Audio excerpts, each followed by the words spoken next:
વલસાડ જિલ્લાના અતુલ ગામે ગુજરાતનું નામ દેશમાં રોશન કર્યું છે। અતુલ ગામને ઇન્ડિયન ગ્રીન બિલ્ડિંગ કાઉન્સિલ તરફથી પ્લેટિનમ ગ્રીન વિલેજ પ્રમાણપત્ર એનાયત થયું છે।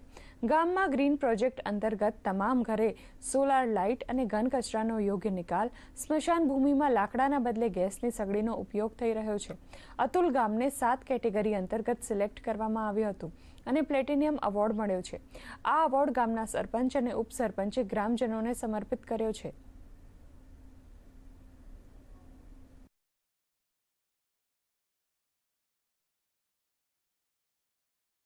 અને હાલ આપણને ઇન્ડિયન ગ્રીન બિલ્ડિંગ કાઉન્સિલ તરફથી એવોર્ડ મળ્યો છે અને આ એવોર્ડ જે મળ્યો છે એમાં એ લોકોના ક્રાઇટેરિયા રહે છે કે જેમાં એ લોકોના 7 જેટલા ક્રાઇટેરિયા છે।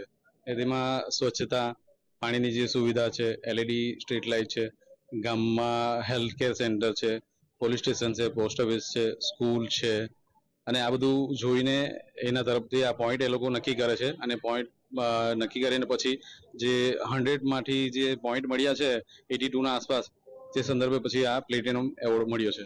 આ એવોર્ડ આપણને IGBC તરફથી મળ્યો છે અને આપણે આ ગુજરાતમાં આપણું આ ફર્સ્ટ ગામ છે કે જેને આ એવોર્ડથી નવાજવામાં આવ્યું છે અને ઇન્ડિયા લેવલે આપણે આ 6થું ગામ છે। આ જે એવોર્ડમાં જે એની જે હતું એ ટોટલ 6 થી 7 પોઈન્ટમાં અલગ અલગ પોઈન્ટ હતા અને એ પોઈન્ટમાં આપણને ટોટલ 100માંથી 83 પોઈન્ટ મળ્યા છે અને એના લીધે આપણને આ પ્લેટિનમ કેટેગરીમાં એવોર્ડ મળ્યો છે।